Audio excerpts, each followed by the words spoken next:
주님께서 여러분과 함께 요한이 전한 거룩한 복음입니다.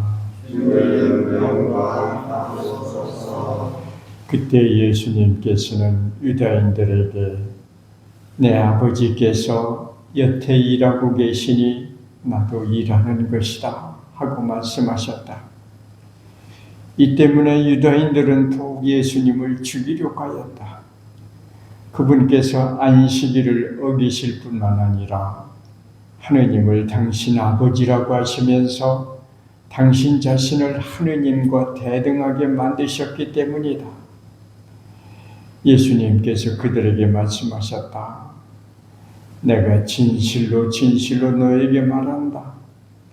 아버지께서 하시는 것을 보지 않고서 아들이 스스로 할 수 있는 것은 하나도 없다. 그분께서 하시는 것을 아들도 그대로 할 따름이다.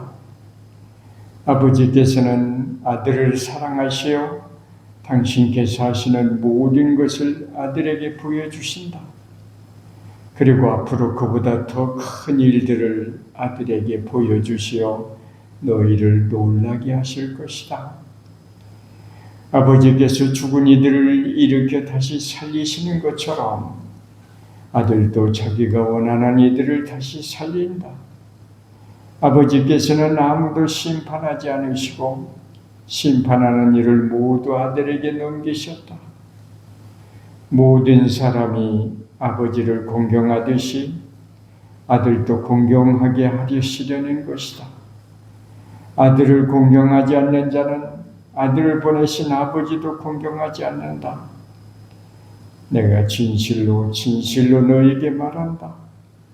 내 말을 듣고 나를 보내신 분을 믿는 이는 영생을 얻고 심판을 받지 않는다.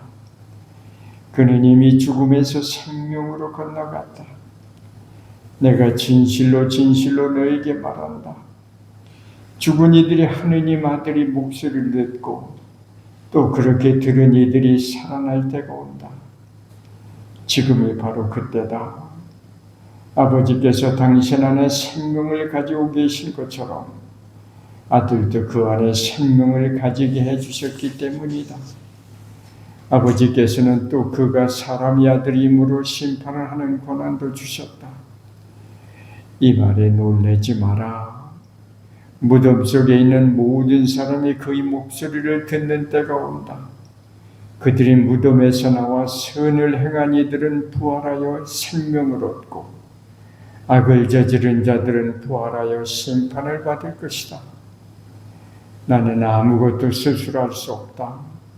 나는 듣는 대로 심판할 따름이다. 그래서 내 심판은 올바르다.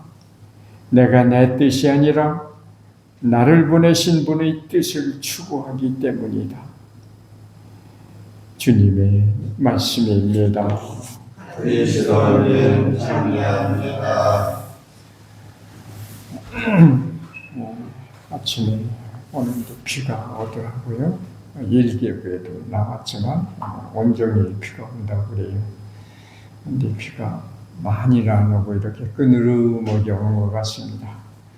그래서 비가 와서 빨리 달릴 수도 없고 조금 불편한 것 같았지만 가만히 생각해 보니까 이 비 내리는 거, 자연의 질서는 정말 하느님께서 모든 것을 인간을 위해서, 인간에게 편리한 대로 인간을 위해서 배려하신 것 같아요. 비가 안 오면 어떻게 되겠습니까? 비가 또 제때 안 오면 어떻게 되겠어요? 지금 비는 정말 제때 오면 정말 고마운 비죠. 지금 비를 맞아서 땅이 아주 그냥 흠뻑 젖어줘야 땅 속에 있는 많은 생명들이 용솟음 치면서 피어나지요. 특히 옛날에 저수지 같은 것이 이렇게 잘 구비되지 않았을 때 천수답이 많았지 않습니까? 천수답은 순전히 하늘에서는 비만 바라보고 농사를 지었죠. 하늘에서는 비가 없으면 천수답이 어떻게 농사를 지어요?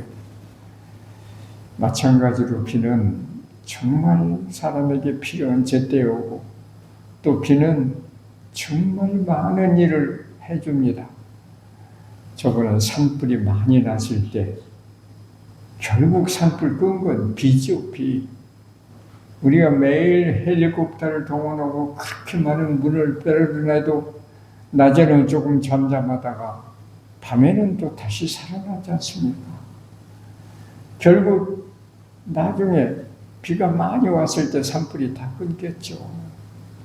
어제도 핸드폰에 메시지가 왔는데 저기 오늘 그 근방에 산불이 났다고 그러더라고요.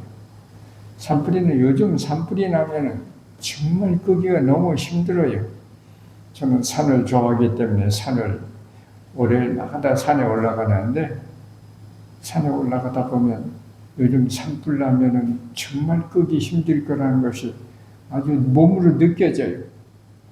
산에 그냥 가랑잎이, 나무 잎들이, 솔가루들이 얼마나 많이 쌓였는지 몰라요. 그런데 비가 한번 오면은 그걸 어떻게 끕니까? 사람 일은 도저히 끌 수 없어요. 그래서 정말 사람이 잘못돼서 불을 내고 있지만 꺼주는 건 하느님이에요. 하느님이 내려주시는 비가 없으면 제대로 끌 수가 없습니다. 이처럼 자연이 내려주는 하느님의 모든 것은 인간에게 유익하도록 잘 되는데 전쟁만은 인간의 모든 것을 파괴시키죠. 인간의 생명은. 그 전쟁이야말로 얼마나 하느님의 뜻에 어긋나는 건지 하느님 뜻을 가장 직접적으로 거스르는 것이 바로 전쟁입니다. 오늘날 지금 전쟁이 벌어지고 있잖아요. 우리는 우리랑 땅이 멀리 떨어지는 것이라서 별로 실감을 하지 못하고 살지만 정말 큰일이에요. 오늘 독서에도 나올 수 있지만 하느님께서는 모든 것을 인간을 위해서 섭리하시고 인간 한 사람 한 사람을 얼마나 가엾이 여기고 사랑하시는가. 심지어는 이런 말이 있지 않습니까? 여인이 제 젖먹이를 어떻게 잊을 수 있겠느냐?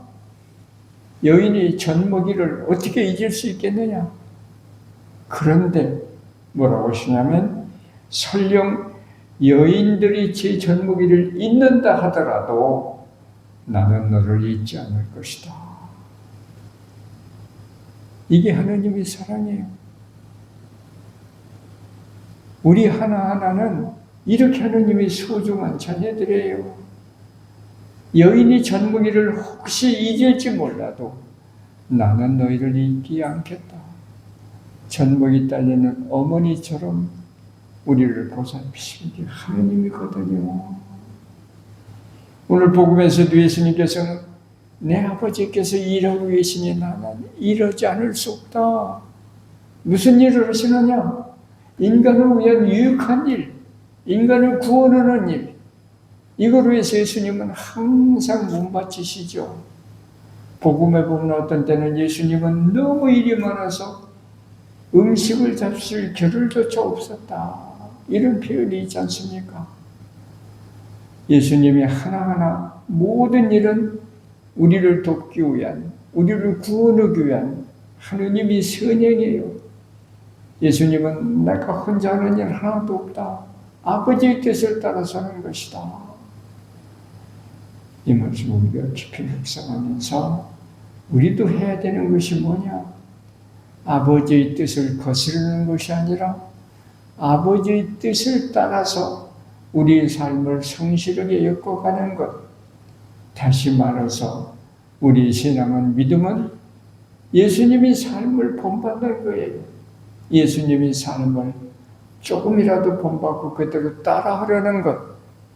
이것이 바로 우리 신앙이라는 걸 생각하면서 예수님의 마음, 예수님의 뜻은 하느님의 뜻이죠. 젖먹이는 어린이를 잊을지 몰라도 나는 너희를 잊지 않겠다 하시는 하느님의 뜻을 따라서 하시는 예수님의 삶과 예수님의 말씀, 모든 것을 따라서 하는 것, 본받으려고 노력하는 것. 이것이 바로 우리 신앙생활의 진실한 것을 다시 한번 오늘 독서와 복음을 통해서 깊이 묵상하도록 하십시다. 아멘.